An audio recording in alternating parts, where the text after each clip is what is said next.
everyone, welcome back to another video. Today we're going to be taking a look at one of the new Lego Avatar sets. This one is called Toruk, Makto, and Tree of Souls. Toruk, it's the big banshee. I can't pronounce it correctly. It is set 75574 with 1,212 pieces, and it is considered ages 12 plus. This is the largest of the Avatar sets that Lego has released so far, and as you can tell, it is very tall. It actually does not fit all the way in my camera.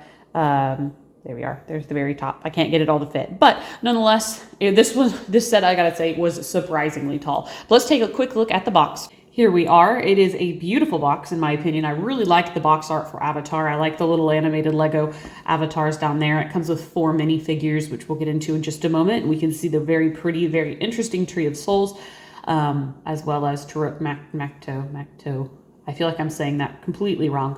On the back, there are some play features, as well as another look at the tree, which is kind of one of the main eye-catching aspects, I believe. So pretty cool. Nice big skinny box. And before we get into the minifigures, one thing I want to note that I really don't like that they started doing with these Avatar sets is they have broken them up in multiple manuals. We've seen this before, but I've never seen it to this extent on such a big set. Usually it's like 2 different manuals, and I guess they're trying to like promote family building, but like not only are they split up in multiple versions, but like we have a little manual, 2 big horizontal manuals, and 1 big vertical manual. It really bothers me because they don't even match in size. I've never seen them do this, like a little one and then big ones. It's very bad in my opinion. I really am not a big fan of that at all. This is probably like my biggest complaint about this set. I like having 1 manual, and I know that sometimes that's not possible. Actually, it could be because they bind giant manuals together all the time, but 2 is okay. I'll accept that, but 4 in different sizes really bugs me. It really does. So just putting that out there. Okay, and so starting with the minifigures, we have all Avatar people. For this being such a large set, I believe it was $120. I'd have to look back. It only comes with 4 minifigures, but 2 of them are brand new characters, and then the other 2 are unique versions of their same character. This first one is Moat. This is Neytiri's mother, I believe. She's the soothsayer, if you will, of their clan. She's got kind of a masculine looking face, but I think a very interesting top. You can definitely decipher her from the other Avatar characters. So there she is. Here is Neytiri, and I really like her little top thing. It looks very nice with the leaves and whatnot. This is, again, a unique version of her, to my knowledge. She looks good, though we do get Neytiri, I think, in every single set, almost every single set. She's not in the very smallest, but this is her version here. Here is Tesute, and he looks pretty cool in my opinion. I like the necklace that he wears and just the kind of different face. He also has a couple of pieces of hair printed on his face. I do like that as well.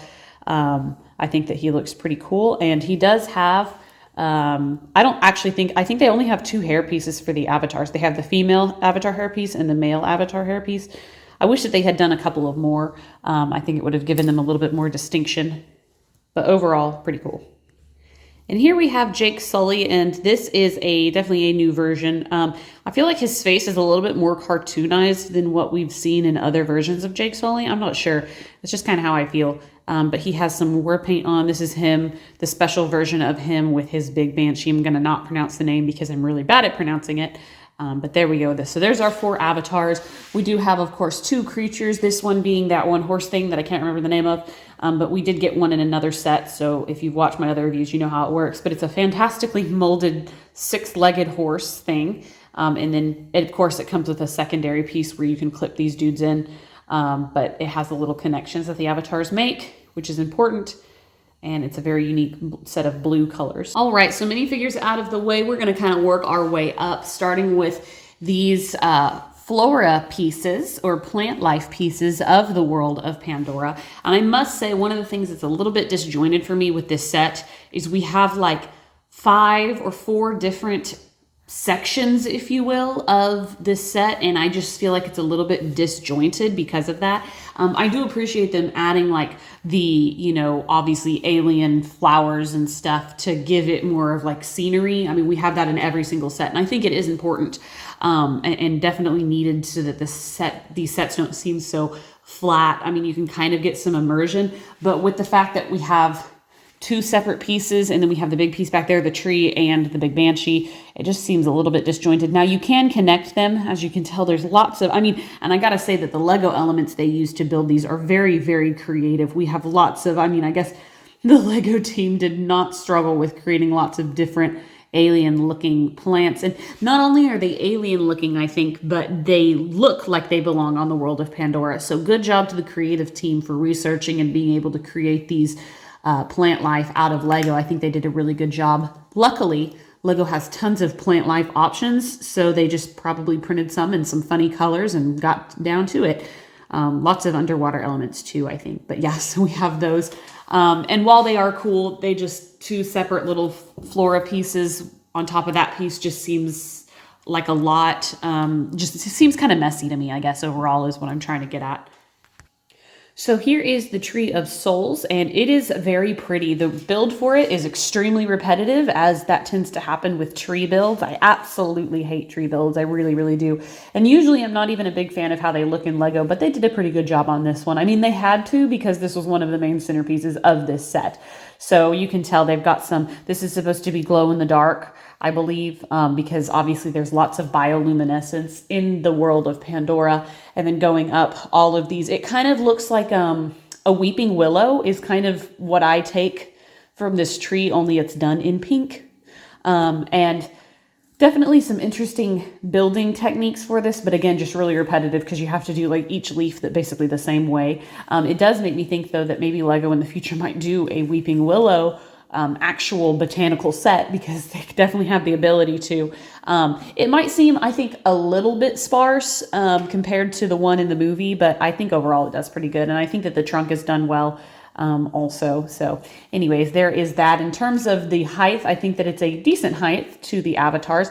It definitely, I think, is bigger in the movie, but you know, you can only make it so big for the price. And they definitely wanted to include the Banshee on this set, the big one, and that took up so many pieces as well. So anyways, I think that overall with an avatar character sitting in there, the tree is definitely still large. And you can get all of your avatar characters around there if you want. Although we pretty much have the whole cast minus Norm, who's not a true avatar. So there is that. But overall, I think the tree is pretty. I really like the pink personally, just because it's one of my favorite colors. And I do like the glow in the dark pieces down here. Just adds, it makes it very alien. And then on to the final section of this set. And we have this large kind of open area. I'm not really sure why it looks this way, because it leaves a large gap. It kind of ruins the immersion, unless maybe you put the tree behind it. But I think that the tree should go in front of it personally. I guess it's however you want to display it. But we obviously see some more Pandora plant life. And then we have the kind of floating element here with a tiny little force perspective mountain. And then the giant Banshee, which I will take off. That way we can take a look at it in closer detail. So this guy is massive. I have to pick up the camera. Compared to the other Banshees, he connects in the very same way that the other Banshees do. Right through there. That looks a little bit inappropriate, I must say. But he has some of the plastic wings with they've got little tails on this one, and then more plastic wings over here. He has a really big wingspan, if you will. This is a really cool buildable. I mean, it's almost like a dragon, but it's a Banshee. So, I mean, you get a very unique character. The feet seem to do really well with standing. So that's cool. And then he has a gigantic molded head with a jaw and black teeth. That looks pretty cool. And then there's I believe that's a sticker. Yeah, that's a sticker if I remember right. And then you can put Jake Sully right there, which I'll show you. It is a little bit different than the other Banshees, at least because this guy's facing upward. Where is Jake? So you can connect him in on this little stool right there, and then connect into his hair. So he's doubly secured. So there we go. You can see Jake right there. And then you basically just connect the Banshee on the top, and he gives this like flying perspective, which I think is pretty cool.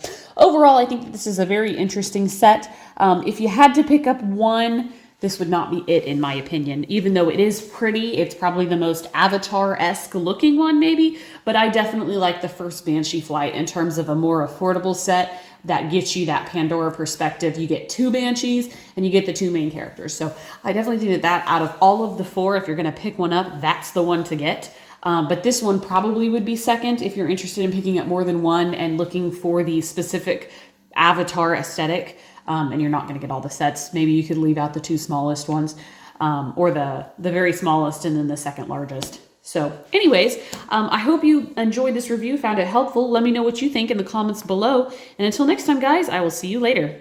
Bye.